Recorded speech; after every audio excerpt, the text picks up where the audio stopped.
We're so back. We're so back. I love this intro is crazy. so much. We're so back. Welcome back. Welcome back to Cheney's Tech Talk. This is unofficially season 2. Episode 11. I'm your host, Cheney Goldstein. I'm joined alongside by my co-host, Mr. Zach Anula. Zach, how are you? Doing phenomenal. That's great. Let's do this. Okay, we have so much to talk about. If you heard the trailer from the 5th, it's basically going to be like a few episodes talking about Pentucket Tech, and then we'll kind of devolve back into sort of a tech news and updates and podcasts, that kind of a thing. This is really low-key, informal. We just kind of yap, and then we put microphones in front of our faces and then post that onto the internet, because I guess that's kind of what works. So, yeah, we'll just go off of that. Yeah, let's do it. We have so much to talk about. Today we're going to mostly just focus on like directly what happened right after episode 10. So there was a lot that happened. We mostly talked back in October of 2024. That was almost 2 years ago. Where did we even leave off? I don't know. It was something. It was about to be Clue. We were about to put on Clue. Right. We were about to put on Clue, Yeah. and I was on fall break, and I came back. We yapped for quite a while about Clue and about Pentucket Tech, about just regular technology at Pentucket in general, but we're going to mostly focus on Clue itself, and we're not going to spend too much time on it, but we're going to focus on Clue, we're going to focus on Newsies Jr., which happened right after that, and then we're going to talk about sort of a big event that I'm not going to mention yet until we get to it, because there's a lot that happened beforehand that I would love to talk about, because some of it kind of goes a little forgotten because of just how grand it was, but if you listen to the trailer, you know exactly what we're talking about. Let's talk about Clue, though. So Clue. Let's talk about Clue. It was the high school fall play in 2024. It was really cool. We had all kinds of great tech stuff for it. I actually came back during my fall break of my freshman year of college, and I came back, sort of helped with the projections that we did on the ground. It was like a short throw project. No, it wasn't a short throw projector, but it was a ceiling mounted projector with the game board of Clue on the ground. And it would move with, like, I don't know if it was Apple Motion is what. It was just extremely cool. I think it was a video that was that it would just be stopped and started by cues on QLab. Yeah. It was just one continuous video. We love QLab. We use QLab very frequently. Yeah, for almost everything. Which, to an extent, it's a great thing. QLab is a very, very powerful queuing software. Mostly for theater, but you can kind of use it for anything, which is the beauty of it. But you can do basically anything. I'd say most of the time you see it used for audio cues, but so many people use it for video cues, both lighting for cues through lighting network. cues as well. Sometimes not even the network. Some people actually will buy like USB to DMX adapters, plug straight into your lighting network, and then just QLab can just tell QLab what to do. is your lighting console. That's crazy. Which is so cool to me. I feel like for most people, that's not like the best way to do it, but it's really cool to see kind of how powerful it is, though. It's crazy. It's really universal. It's really intuitive. Like even at Candy Bee Lake, when I walk behind the tech booth, when they have the Taylor Swift impersonator on stage, Yeah. they're using QLab. They have a QSEC in there. It's so on the computer. perfect. So it is quite pricey, but when you get a license for it, it's just absolutely perfect. And we use it for basically everything. Probably use it for more than we need to, but hey, it's really rock solid software. There's not really any reason to not use it. So it's just kind of the industry standard, which is really, really nice, especially when we're doing smaller productions in our black box theater to bigger productions in our full-scale auditorium. Sometimes we'll even do two QLab instances at once, which probably isn't the best way to do it, but we can do it, so we have done it, and And it works. it does work. Although, actually, I think we're going to change that, so we're just going to run all of our cues from one computer, which probably makes most sense. Yeah.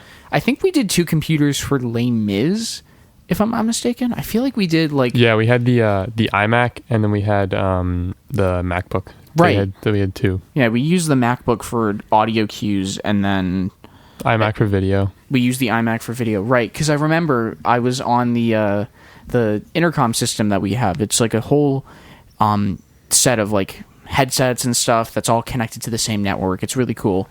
But I remember working with the one who was in the tech booth, because that's where all the video stuff was handled. I remember before every single show, I'd work with them to make sure the computer is reset, connected to from one to the other, so that everything was being done.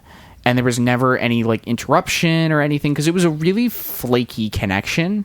I think it was done over the AV network, but the AV network, we didn't really have a lot of control over it. So we just kind of really had to guess, which is not what you want to do for a full theatrical production, but we did it, No, not at and all. it worked. So there's not really much for us to do. We just kind of have to do it. But it worked well. For the like 3 or 4 graphics that we ended up using for that show, it worked. And it looked pretty freaking cool. But that wasn't the last time that we did networked cues. We actually did a lot of networked cues in Newsies Junior. I think that's kind of all we have to talk about with Clue. It happened. It was a really good show. It was one of my favorite tech posts too. I was really proud of that one. That was a loved really good tech post. You kind of see Zach.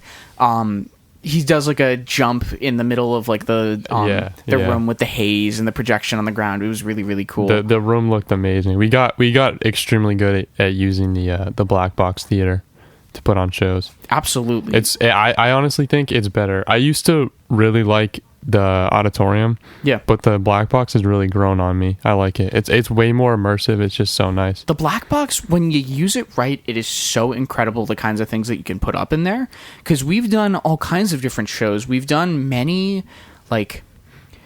immersive style shows with seating all along the stage in addition to just right in front of it. We've done productions where the stage is just in the front and then the seats are in front of that stage, basically, instead of like being surrounded by people. There's many ways that you can set up the space, and that's the beauty of it. It's very versatile. You can really set it up for however you want, and you can get really, really creative, and that's exactly what Pentucket did, and it worked out really, really well. It was quite incredible.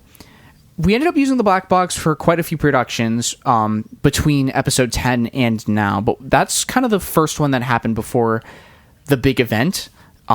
Next up, we actually switched back to the auditorium and put on Newsies Junior for the middle school.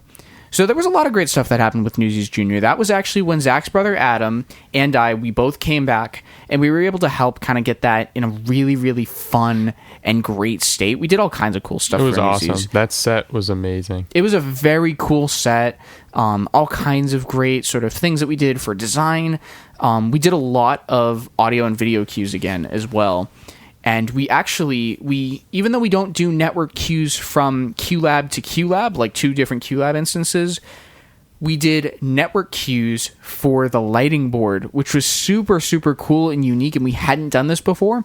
And so it involved like 3 or 4 Ethernet cables connected from the iMac to just all the different networks that we had in the auditorium. So I'm trying to think of how many we have. I think there are 4 networks. We have the regular building internet. We have our Dante network, so just our audio content, because we have digital audio in the entirety of Pensacola Regional Middle High School. The auditorium, the Black Box Theater, and then technically speaking, the ensemble rooms do have networked audio, even if it's not like super used super often or anything. I think they're set up for it though. But we have our Dante network, AVNet, which is mostly used by our Crestron video switcher. It's mostly for all that stuff to communicate with each other. And then ETCnet, which is mostly used for our lighting everything, basically. As you could probably tell, I'm not a lighting guy. Zach, you're not a lighting guy either, are you? I'm not. So we don't really know much about specifically what happens with ETCnet. We just know that it's used for lighting. I know. A lot of the lighting things... that me and Cheney are very, very independent from the lighting. Oh, yeah. So it all kind of just happens around us, and we design a lot of the sound.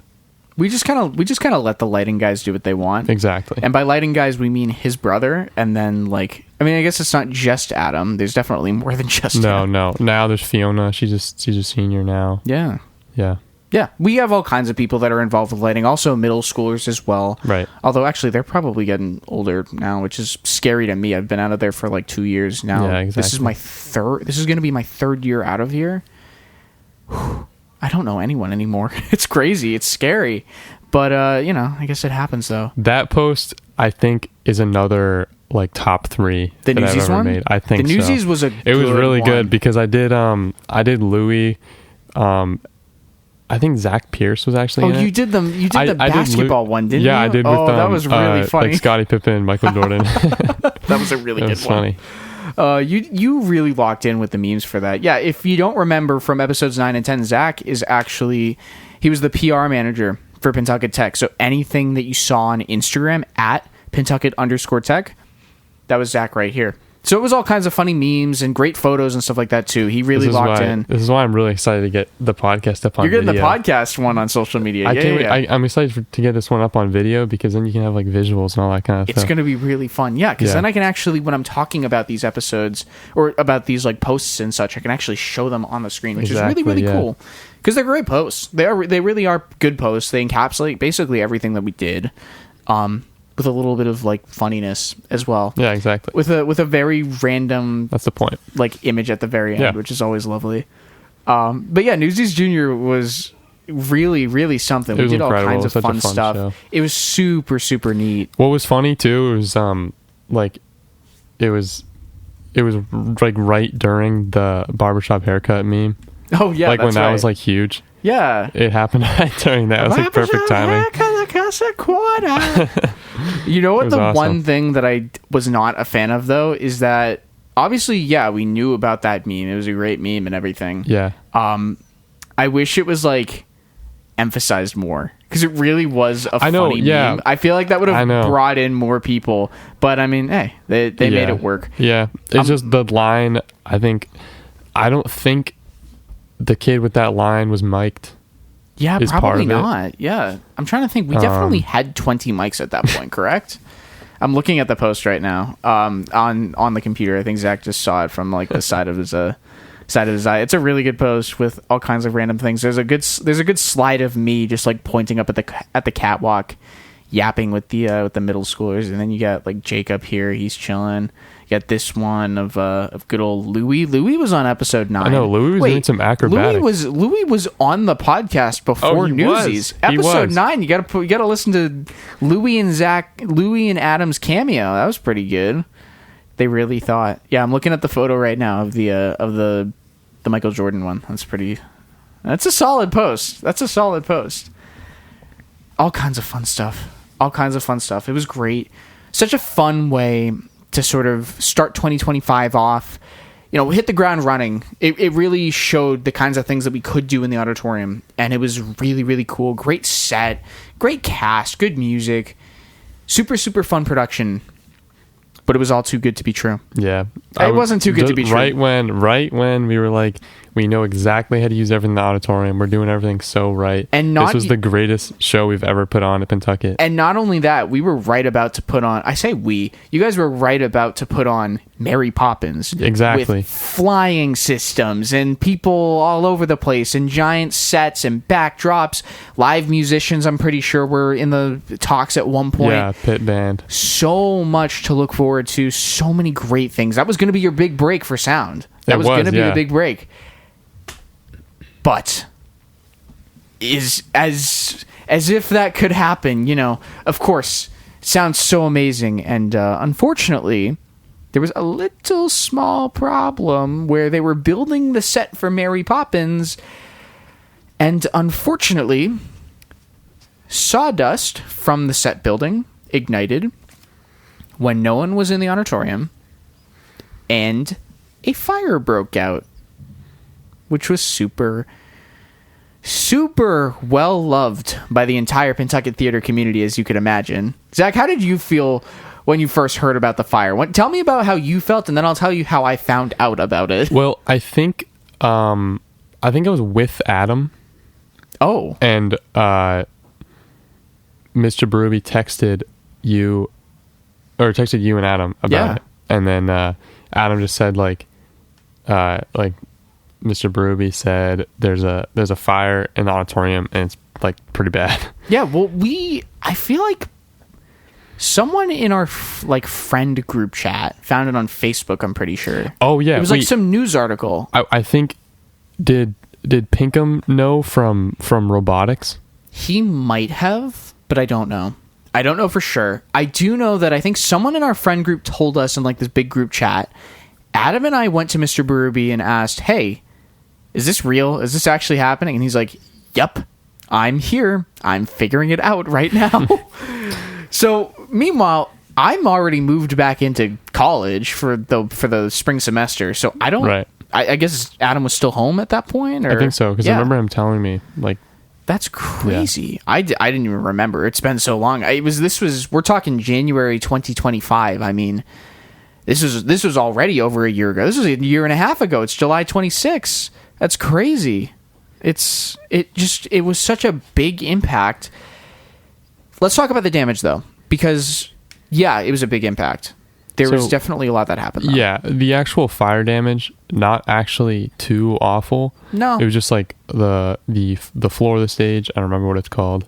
It was the floor. The floor of the stage, and then like the door was pretty badly burnt. It burned. was burnt, and then I think a table went up in flames. But oh yeah, and a hard hat. Don't forget the hard hat. And a hard hat. The hard hat did not make the peace. fire.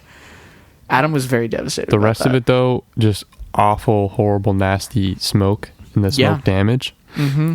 So when something like that burns, it's nasty. It's toxic smoke. Like it's, and it settles on everything, and it's really bad for you. It's carcinogenic, and it's not good. No, it's not. It's not good. What ended up happening is there were like air purifier units that were in the auditorium running 24/7 for like many months to try to help with the odor. And what ended up happening is they ended up having to clean the entire auditorium. They had to clean every single inch of it. They had to clean a lot of the actual school too. We had a couple days where we had 2 days off of school. Yep. It was a Monday and a Tuesday, and we weren't allowed to go, and they had to go in and clean like the third floor of the school. So just to put it in perspective, $149 million school that opened in 2022 catches fire within 3 years. It's a little funny to think about. It's difficult, but it's a little goofy though. I will completely admit. But yeah, a lot of things had to be cleaned. I'm pretty sure part of the like lunch and kitchen services was like damaged, so they had to fix that as well. But that was less of an issue. I think it was mostly the auditorium that got the damage. But that's smoke. That's what the big issue was. Just to talk about the severity of the entire incident, I mean, it was a 600 plus seat auditorium. All of those seats had to be replaced because of the smoke. Right. So they haven't even been, I think they're being replaced as we speak. I believe they're almost done, but it's not done yet.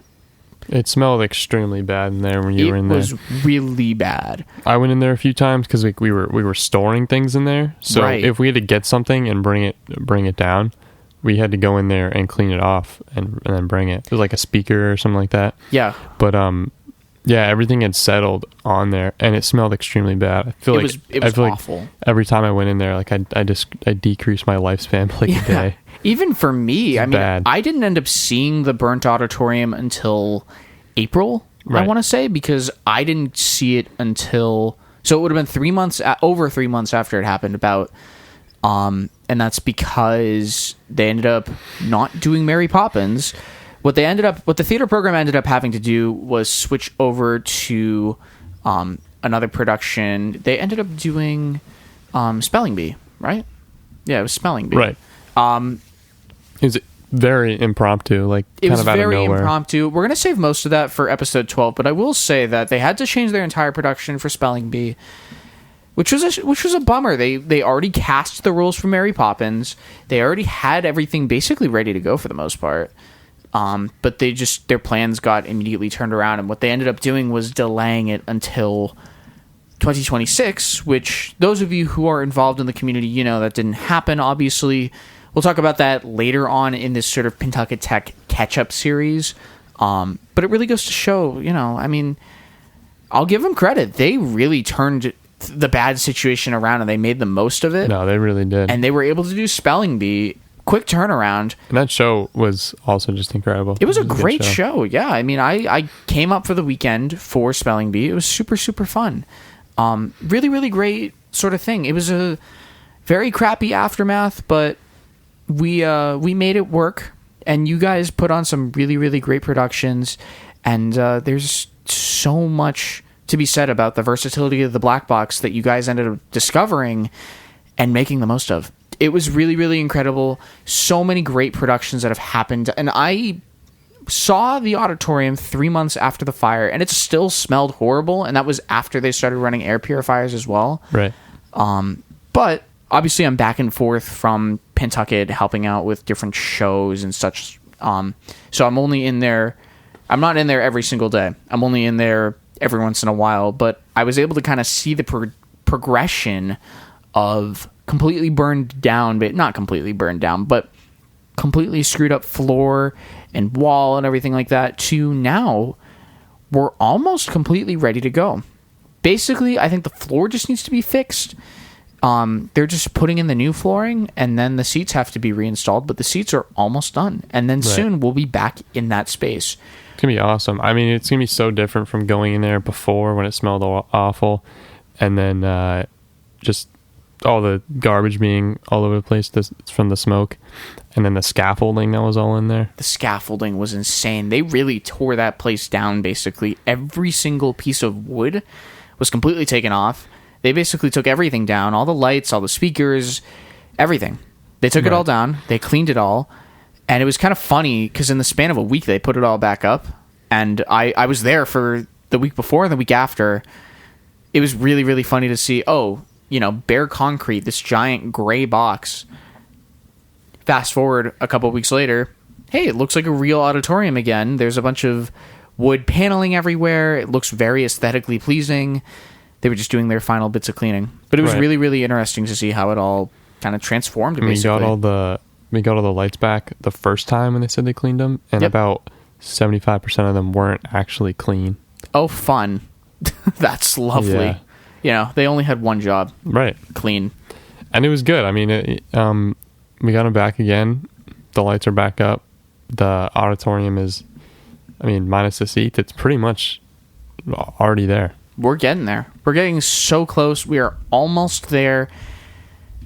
I think there's so much to be said about what immediately happened, but we have so much to talk about in this series. I think that what we should look forward to next time is we are going to absolutely be discussing how we basically were able to put on this quick production, how much we learned from this situation. There's so much that we learned from this whole process, how much we have developed as a program. And later on in the series, we'll talk about how we really made the most of that black box with that sort of immersive style, many different productions that we put on, an award-winning production as well. We're going to go really deep into this whole thing, and we're going to do it very, very soon. But until then, that's episode 11.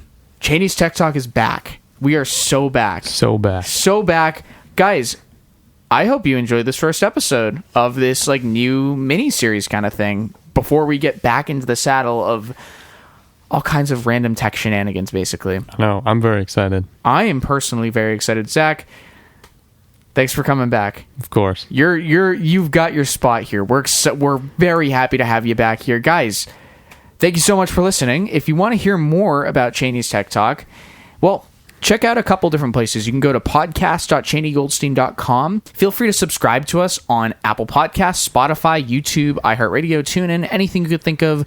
You can find us on there. Guys, thank you so much for listening. If you want to learn more and look at more random things happening with this podcast, follow us on Instagram at Cheney's Tech Talk. Zach here, who is the social media manager for Pentucket Tech, is the social media manager for the podcast. So my hope is that all the random shenanigans that were on Pentucket Tech are going to be on this account too. I think he's already started a little bit. But, absolutely. Go check it out. We're going to see so much of it so very soon. Thank you so much for listening to Cheney's Tech Talk. We will see you very, very shortly for episode 12, where we discuss so much more about how Pentucket Tech had recovered and sort of where all these spring performances came from, all these ideas, how they all came to be. And we're going to talk about how chaos turned into lessons being learned and just so much more. Thanks for listening, everyone. All right, Cheney. Play the outro.